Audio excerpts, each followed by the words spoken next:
All right, thank you very much for inviting me to come and speak. I'm doing 2 talks this afternoon, so I apologise if you get a bit sick of me talking, but anyway, I was just invited to come, so that's what I'm going to do. I thought the first talk that I do now is to talk about the guidelines that we've just developed and now finished, which we're quite proud of. And I thought it might be quite nice to get those out there before we then move on to the more sort of nitty-gritty of psychological or more sort of people aspects, I guess, of bariatric surgery. So you probably know about, I don't know if you know about these already, but these are some guidelines that we were developing which were asked by BOMS to put together. And they look at how to support people psychologically before and after surgery. So I thought I'd just today take you through what we've done and then the final guidelines and what they are, and they're about service delivery. We were originally asked by BOMS to pull them together, but we've just found out that LIBSS have endorsed them as well, which is really nice. So we're quite proud about that and hoping they give us their logo, which we haven't quite got yet. But if they give us our logo, then it becomes kind of official that they are endorsed. So just to, I know I'm speaking to the room of the converted really here, so just to talk you through why psychology is important in terms of bariatric surgery. Clearly the patients that come in for surgery have lots and lots of potential psychological issues in terms of their future after surgery, but also in terms of the histories before they actually get there. So they have complex psychological histories, issues around binge eating or depression or anxiety or whatever it is that's been part of their world before they've come to surgery. Not all of them. I mean, some of them don't and some of them do, but some of them have quite complex histories. Some of them show positive psychological outcomes. In fact, quite a lot of them do after surgery. So they show improvements in well-being and reduction in depression and anxiety and reduction in binge eating as well after surgery. But some of them show poorer outcomes, and so that's where some of the problems lie. So things can get worse, whether they lose weight or not. Some of them can show poorer psychological outcomes. And I'll be talking in my other talk a bit more about weight regain and what that's about and how that links to kind of poorer psychological outcomes. Some of them show poor weight loss in the first place, and some of them show weight regain as well, which might be linked to psychological issues, some of which happen after surgery and some of which were there already before surgery. So even if you're not a psychologist, it's quite clear that there's sort of lots and lots of psychological issues there wrapped up around the process of having bariatric surgery. So it's been generally accepted now in the literature that patients should be managed by an MDT, which should involve some kind of psychological support. But there is a problem, and this is where our kind of guidelines sat really, was within that problem, is that there's huge variability between existing services, and there's issues around patient safety, patient outcomes, and trying to develop quality pathways. So it seemed to us that we needed some sort of guidelines to systematise how psychological support was being delivered, or to at least make recommendations. And there are current BOMS guidelines out there already for other aspects of care. There's nutritional guidelines and there's guidelines around clinical services. We've got no UK guidelines for psychological support, but there are EASO guidelines post-surgery, and there's also ASMBS guidelines pre-surgery. But there's nothing in the UK, and there's nothing for the UK before and after surgery. There's also NICE guidelines, which are pretty vague, really, and just say there should be something to do with psychological support for patients, but it doesn't say what that is or how that should be administered or when or what it might look like. So we were approached by BOMS in September 2018 at the IFSO conference in, where was it? London. Was it in London? I think it was in London. And they asked us to pull something together. So I gave a talk there and they came up to me, and Denise was there as well. So we decided to pull something together, which was a good thing for us to be able to do, really. And so we were aware that setting this up was going to create various different tensions, and also that there were kind of existing tensions out there in terms of how much psychological support people should have, how much that was going to cost, when it should be, what it should look like. So these were the sort of the tensions that we were sort of having to deal with, really. And when we presented it at the BOMS conference afterwards, it was quite clear that there were sort of different perspectives, obviously between surgeons and psychologists or dietitians as to what that might be. So the first problem is that the evidence out there is not great. There's not huge amounts of evidence for what psychological supports would be, whether it should be whether it is effective, when it should be delivered, and there's lots of mixed evidence around the role of baseline problems predicting later problems, or whether those actually get worse or they get better by having surgery. So the evidence base isn't great. Also, we've all got different perspectives. So, I'm a psychologist, and mostly, not always, it has to be said, mostly I think psychology is a good thing because I am a psychologist, so I have a perspective. Surgeons have different perspectives, and they believe in cutting things out. We believe in talking. And the biological perspective, I've been to talks at BOMs by endocrinologists and people who are big fans of medical perspectives and giving people medication. So they have their own beliefs about what might work, and also patients have their own beliefs about what might work. So we're all kind of slightly clashing. I mean, it's great that there are conferences, people come together, but there's lots of different perspectives on what is good for patients and what patients need. And also what patients think they need isn't always what they really need, or what psychologists think patients need isn't what actually works. So you have a view on something, it doesn't mean to say it's effective. So it was dealing with all those different tensions as well. And then also in terms of service delivery, we could set a blue sky model for what a service would look like, but actually there's no money out there. If you're working within the NHS, you've got the constraints of financial constraints. It's not going to happen really. And then also you've got private practice where you can ask for more money, but then patients aren't necessarily going to pay it, and then you have to make decisions of whether it's an opt-in or an opt-out kind of service that you deliver, and what the issues of that are. So it's hugely varied. And then also we were really aware when we talked to people, particularly within the BOMs world, that when you use the word guidelines, everyone slightly panics and thinks you're going to tell people what they should be doing.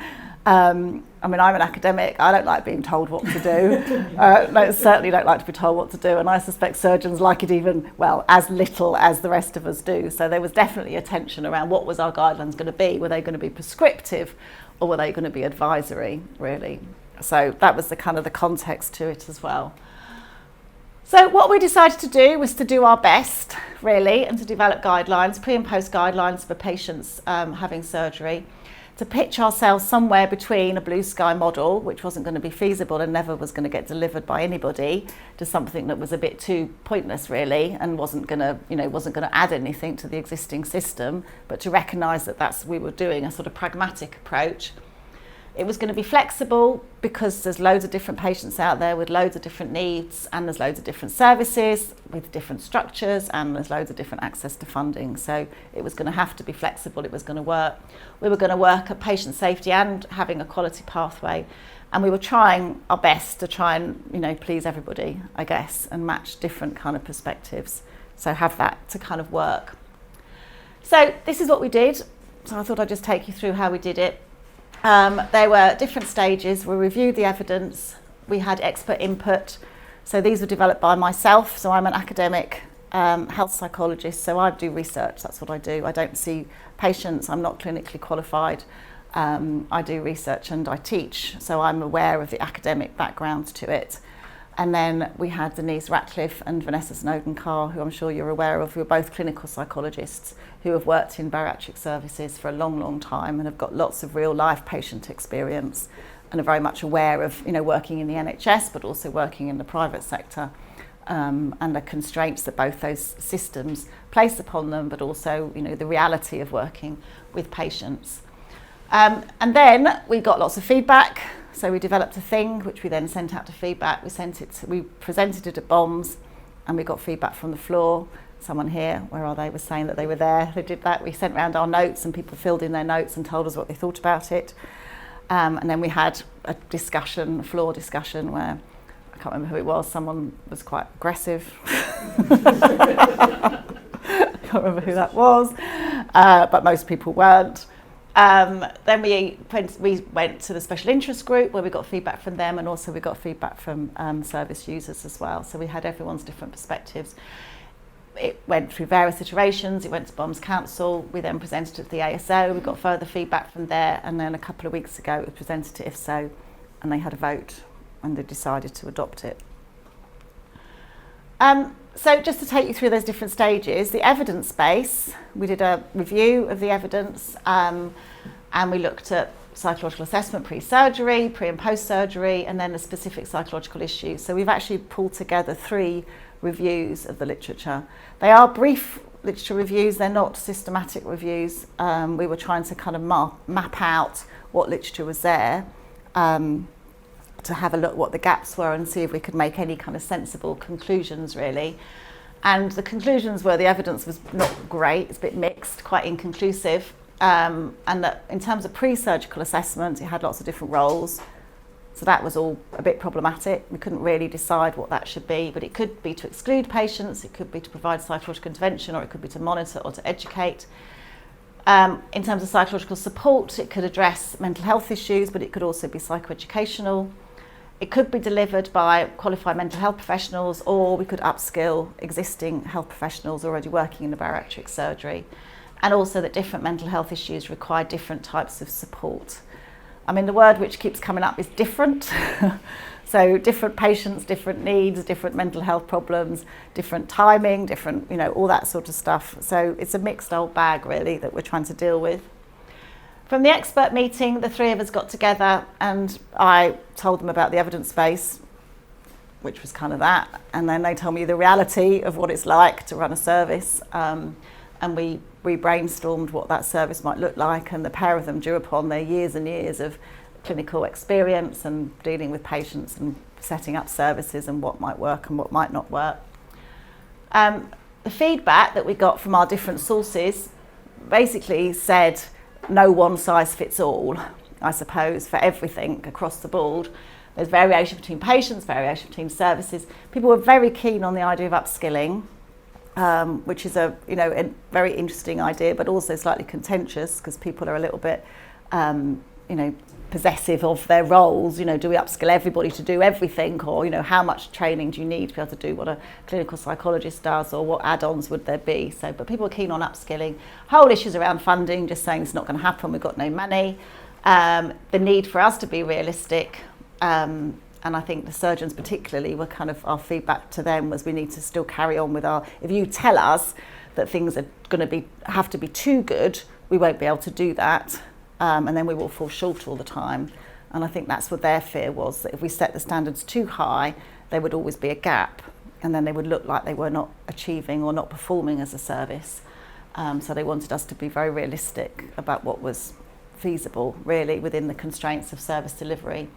Whole issues around timing. Patients want everything sooner.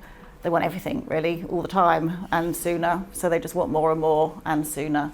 And then, whether you can't obviously do that for everybody, and then whether you support people before and after, and then when after, and then how long it goes on for, all those kind of issues. And then just something around sharing resources. So this is what we came up with. We've got some underpinning principles, which are supposed to be guiding our guidelines. It's a living document, so absolutely aware that this is not the end product. This is a work in progress. So it's a living document. We've got a blog, which is a live blog where people can feed back their experiences as they try to use it, and then it can be modified over time. It's supposed to be flexible and pragmatic, so hopefully no one will feel like they're failing because they can't do it. So it's supposed to be something which will be flexible to fit in to however services are going to be run. It's advisory, not prescriptive, which everyone was relieved about. Not that we could be prescripted anyway, but we were saying we recommend this, and that's the way it is. It was broad and it was skills-based delivery. So what it was we would like to have psychology in all services, and psychology in the broadest sense. So that's some sort of psychological support for people dealing with some sort of psychological issues, but in the broadest sense. It's a step care model, which Denise and Vanessa have worked with before and recommend. It's a good way of managing things. So there's three steps. Step 1 is online resources, step 2 is group workshops, and step 3 is one-to-one support. Patients go through the pathway depending on what their needs are. If they're fine, they just have online resources. If a bit of group workshop would help them, then that's where they go to. If they have specific mental health issues, then they get one-to-one support. So it's it isn't a one size fits all. It's a very much a kind of variable process. and people should be seen in some way or another pre-surgery and then post-surgery between 6 to 9 months. And so that's that really, some sort of triage before surgery, and then afterwards they get flagged up, seen again, 6 to 9 months, and then you carry on offering them support of some sort. And this is it. So it's all been published in a paper now in Clinical Obesity, and it's available for downloading from the BOMS website. So it's there, and the BOMS website's got this, which you can just have, so that's free access if you can't get the journal, and also it's got links to the blog as well, so you can then shout rubbish at us anonymously from a distance. If that's what you want to do, please don't do that. But actually I don't know how you anonymously comment on a blog, but you can probably find ways if that's what you want. So pre-op, some kind of triage, post-op, issued, identified, where do you belong, and then you go into your step 1, 2, 3, and then patients fit really where they should be fit, and then there's a literature attached to this which tells you what kinds of things should send a patient here, here and here, and what the evidence is for that. And so there's a lot more detail as to how you go through the different steps, and then whether you end up with a one-to-one with a clinical psychologist or not. I mean, what it means is that not every patient has a one-to-one with a clinical psychologist. They have other kind of forms of psychological support, which varies according to what their needs are, but that's still there as an endpoint if that's what people need. I mean, interestingly, to reflect on the process, because I'm not a clinical psychologist, I was probably less keen on everyone seeing a clinical psychologist than Denise and Vanessa were. So that was a sort of slight tension between us. So I guess this sort of slightly reflects real world variability as well, really. So they, as psychologists, I think we tend, as clinical psychologists, I've got two sitting down the front here, clinical psychologists see people who need clinical psychologists, therefore they think everyone needs a clinical psychologist. In some ways it becomes a slightly self-fulfilling thing because that's their caseload, whereas from the outside the evidence doesn't necessarily support that everyone needs to see that. But anyway, that's the process that we go through. So that's it, it's done. What's left now is a huge amount of work that we need somebody out there to fund and do and, you know, make us some resources really. So there needs to be something around what happens pre-surgery in some kind of triage process, perhaps a consensus or not. We also would love some lovely online resources that somebody out there needs to develop. I know that there's stuff out there already, but it would be great to have that pooled so that we could have, this is what patients can read before and after surgery. So we've got their online resources. Be great to have workshops again, which are either interactive, but at least they're out there available for people. And I know that different services already have that, some of that stuff anyway. We just need somebody to take control of that and kind of pull it together. So we've got a whole load of resources. And then also we need to decide what needs to be done by whom, really, in terms of health professional skills. And then there are ways of upskilling, you know, upskilling dietitians and nutritionists or whoever's working, physios or whoever's working in the bariatric service to do bits and pieces that they can do by running, you know, CPD for people so that they can have the extra upskills that they need, which I think would be a good way forward. Okay, and that's our living document there. So you can click on that and you'll find it. Hopefully it still works. It took I'm not very techie, so it might not take you there. And that's the publication there, but you can read all the details. So job done. There we are. We were asked to do it and we did it. So hopefully it's useful.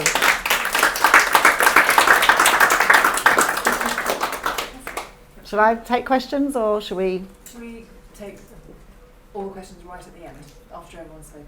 Okay, do you think? Okay. It's quite a long time till the end, that's all. I just thought it might be. We'll have far fewer talks than we had before. Yeah. If you'd rather take questions now, then we can do that. I think I'd rather take questions because this is quite specific. So if there's anything now, there probably aren't any, but then if you've got a, yes, yeah, Karen. I would say, first of all, congratulations, because I can only begin to imagine what a tough ask that really was. But I mean, absolutely well done for taking something, because psychology is, like you just say, it's a different perspective. You have some surgeons that like it, some go, no, just stop just getting patients to.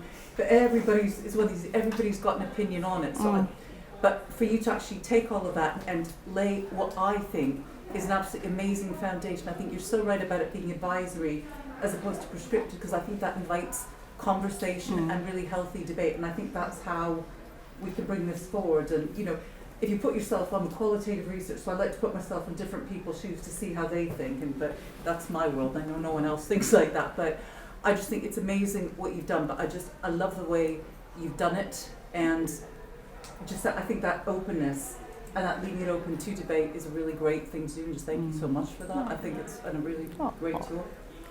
It's quite political, to be honest with you. Yeah, I could sort Brexit now I've done this. That is why it's so good. But something that's contentious, the fact that you hit it head on and you put something out there, because if we don't have anything to get debate on, nothing moves forward. But hopefully it hasn't alienated people. That's the thing. That's what I didn't want to do. I can't see how it would, but... Well, yeah. Okay. No, well, that's right. I mean, I think if you become too dogmatic about these things, you just piss people off, really, don't you? And then they don't engage. So hopefully it's open enough that we can then use it. It will be useful. That's all. It's got to be useful, isn't it? Okay, I'm done. Right. Do you want your... Can I ask one question? Yes, of course you can. It's a very nice presentation, Jane. Thank you very much. From a surgeon's perspective, I mean, as you know, we like cutting, we don't like reading. So I've not read those guidelines. But is there... It's one page. Oh, really? On the BOMS website, I've reduced it just for you. It's got bullet points and it's just a page. So is there an absolute contraindication to bariatric surgery? I mean, as far as the psychological issues are concerned in a bariatric patient? I mean, does that document... We developed there is a literature out there. So if you read Stephanie Sogg's, which are the pre-guidelines, which were done in America, then they would highlight some things. I think probably suicidality is not good. Drug addiction and alcohol addiction beforehand are not good. So I think, I don't know, there's more people in the room that work in it than me. Eating disorders. I say. So you would say they were absolutely... Yeah, okay. So those are the things. And that's what she says in her thing as well. So whether those are things which you just exclude. Yeah. Thank you. Yeah. Can I have a question? Yes, of course you can. Why are you giving this talk to people who probably believe in... Well, I don't know. I didn't know I was until I turned up. They want to do as many cases as possible. I know. I feel like a pause for them and say, there might be some contradiction. Yeah. No, I know. I didn't know I was talking to you lot, to be honest. He asked me to come and talk, and I said I'd talk, and then I realised there was 2 rooms, and I'd been marginalised. So no, I shouldn't be in here at all. I should be with the surgeons doing the thing. But then that's why we go to BOMS, and we have presented it at BOMS. So no, I am talking. I'm completely aware. I'm preaching to converted, really. So that's all right. But no, I didn't know I was talking in this room. I didn't know there were 2 rooms. I mean, that's a bit slightly bizarre that there are 2 rooms, really, isn't it? But anyway, hey, that's the way it goes. Well, I'll raise the white flag. Hopefully not all surgeons are, there is a fracture, I must fix it. No. But we do think there is so much more to the person than just carrying the extra weight. Yeah. I'm hoping my in-house psychologists will kind of agree that we're not all kind of got this Neanderthal mentality. Yeah. Oh no, I've worked with lots of lovely surgeons. No, absolutely. Not all lovely, but lots of them are lovely. The ones I work with are mostly lovely. Right, I'm going to go now before we kind of like... I was doing well. Let me get out. Right, do you want to sit out? Yeah.